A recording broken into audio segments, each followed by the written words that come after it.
Welcome to another indiedev showcase here on the channel, highlighting the many developer-submitted games and demos we check out. If you'd like to submit a game for a future stream and video, please get in touch.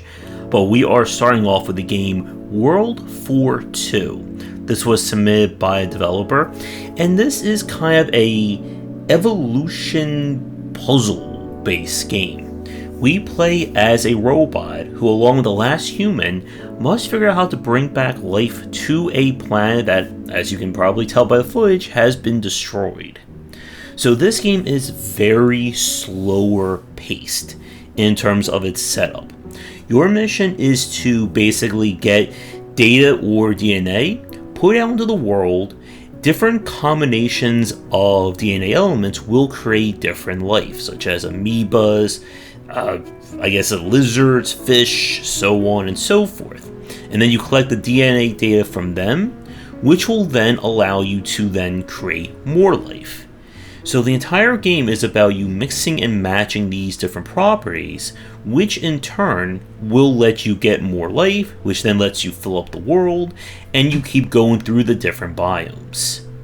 So the game itself definitely reminds me of some of the older style games like Viva Pinata and kind of like the life sim games and even Creatures. But the problem is that it is very much on the simplistic side. Again, this is basically you just mixing and matching, and if it's wrong, you get nothing. So it's very binary in that respect. I like the theming or the thematic of this title, but it is, again, more about you waiting for resources to come in, making some changes, and then rinsing and repeating. If you do like these kinds of puzzle-style games, I would say World 4-2 has charm to it, but it may be a little too slow paced in its build-up for, I think, especially for my audience who are watching this right now. For our next game, we have Paint the Town Red. This is another game that was submitted, and this is, a first-person burly brawl simulator. You play a person who goes out and gets into fights, and those fights turn into these massive brawls inside a variety of environments. One of the big things the game boasts is that the characters are fully destructible. So hitting them with swords, destroying them with fire, and so on will lead to very gruesome results. Although still, charming with the kind of voxel aesthetic that's going on. The game features several different modes, including kind of a dungeon crawling roguelike. We'll get different upgrades and powers. There's arena fights. I believe there is multiplayer as well. When we played this one, I think about a year or so ago, it only had a few levels in it, but since then the game has been expanded with a level editor, more content, and so on. So the thing about this game is that it is very much on the simplistic side. So the thing about this game is that it is very much a what you see is what you get kind of an affair. The game doesn't really boast advanced design, or you're going to be evolving or changing the mechanics. It's a game where you run around getting the fights, and that is about it. So you'll know very quickly if this is the kind of game that you want to play or not. I felt it was a bit on the charming side, but I did eventually just get a little bit tired of it. Now again, with the additional content, I don't know if they've added anything else into it, but if you are looking for a game that's, all about fighting, then I would say give this one a shot. For our next game, this is Lost Epic. This is a 2D action-adventure game, kind of in the style of one of the Vanilleware's games, like Odin Sphere, and, I'm drawing a blank on their other titles at the moment. But the developer of this game did the game Earth's Dawn, which was kind of like a sci-fi take on the same formula, but it was also very, I think a little too complicated in terms of its systems to really get into. Now, please keep in mind that the footage you're seeing from the game right now is taken from early access and may not represent the current version of it. But The general gameplay between Lost Epic and Earth's Dawn remain kind of the same. You're going to be exploring environments, fighting enemies, making heavy use of counters, dodges, and so on in order to fight your way through monsters, collect crafting materials, create new weapons, get new skills, all that good RPG elements that we've come to know and love. Now, our story, of course, is that the gods are all evil and, well, we're going to go kill each and every one of them. As you play through, you'll unlock new weapons, new craftables, you'll gain new upgrades. There are some slight, I think, Metroidvania aspects to this one. Now, keep in mind that all the areas are 100% handmade, so there is no random elements like that, but you can get randomized parts or randomly chosen drops off of enemies, and this is where you'll also have to fight some of the larger enemies multiple times in order to get all the good stuff. From what we played of this one, it does feel like a relatively solid action-adventure game. I think just like with Earth's Dawn, I'm not sure how refined or polished the experience is, and that was one of the issues that kept me from playing more of the first game. That I felt like they were just throwing a bunch of systems at you, and it may or may not matter, until that boss shows up and two-shots you and you have no idea why. Lost Epic is a little bit more streamlined in that approach. You have an entire skill book that unlocks as you complete objectives, find new things that will give you new powers. And I would say that if you do like action-adventure, very hack-and-slashy kind of games, like, again, the Vanillaware style, then definitely give this one a check. Again, with it being in early access, I don't know what they've done to the game since we played it in terms of balancing or content, but a quick check on the store page does say that they are looking to release, I believe, 1.0 in July of 2022. So with that said, we're going to take a quick break, and when we come back, we have 3 more games for our showcase. And as always, if you're interested in my thoughts on design, then check out my game design books. For entry-level students, we have 20 essential games to study, and then the Game Design Deep Dive series that takes an extensive look at different genres, with free-to-play coming in 2022. For our next game, this is City of Gangsters. This is a management tycoon-style game that, as the title implies, you are going to become a gangster and try to become the #1 mafia in the city. So if you're hoping for shootouts and explosions like Mafia or Scarface, you're not going to be doing that here.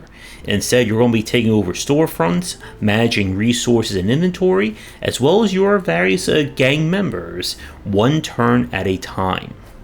Now, since the game was released, there have been numerous updates made to it, including those changing the onboarding, adding in new content and systems, etc.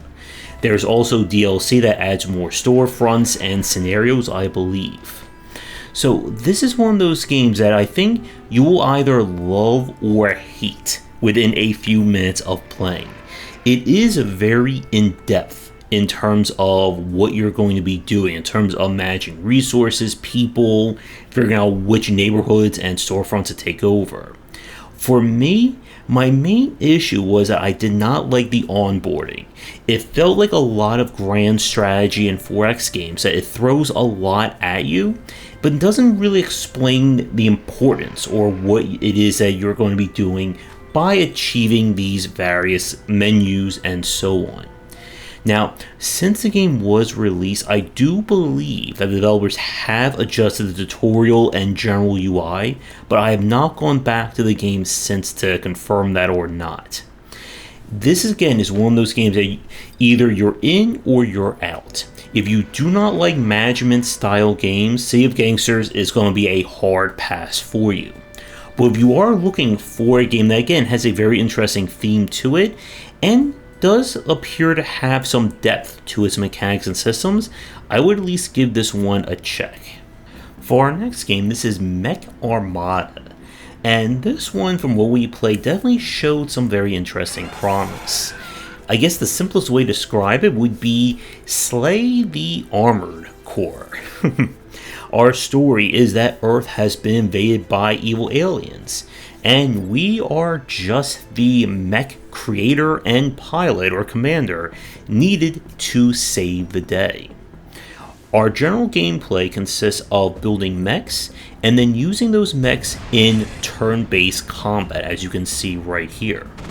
How this works is after you win a match or when you start a campaign, you'll construct your units out of different mech parts, different arms, legs, weapons, etc. Each part has an associated cost to it, and this will determine what you can actually field in a given battle. Powerful units that have multiple weapons and can do a lot of things will cost you far more resources, which means that you'll have fewer overall units that you can use in a fight. However, having stronger units means that it's a lot easier to kill those enemies. After each battle, you'll be able to choose a randomly chosen reward, kind of like in a deck builder, that you can then mix and match your different mechs to do that.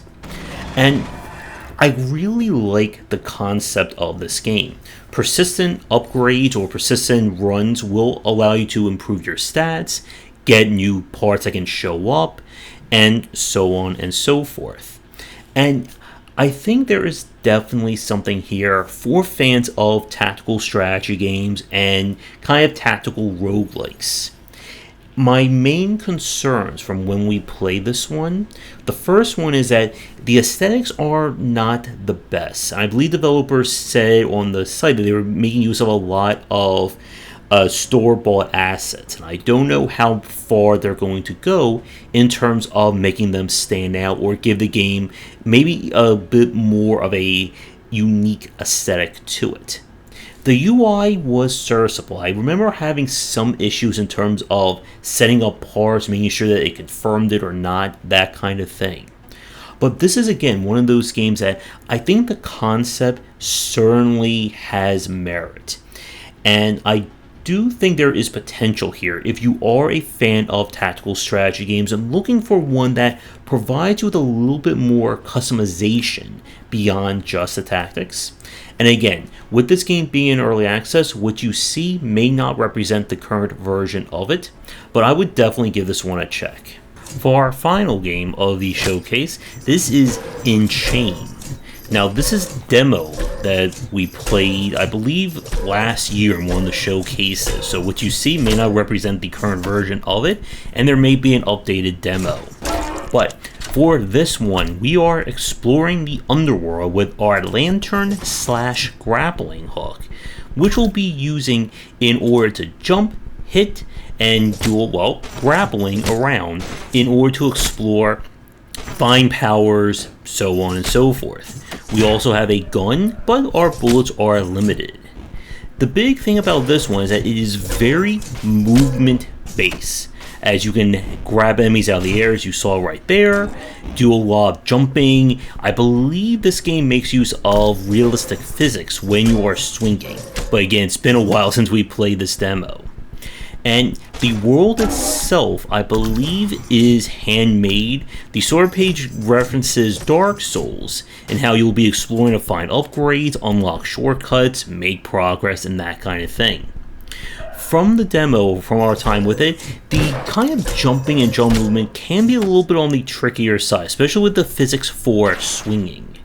But I would say this one definitely shows some promise. If you're not completely tired of the quote-unquote boomer shooter genre, and looking for one that's a lot more movement and agility focus, then definitely check out Enchain when the updated demo is released, and I'm sure we'll be playing this one more in the coming months.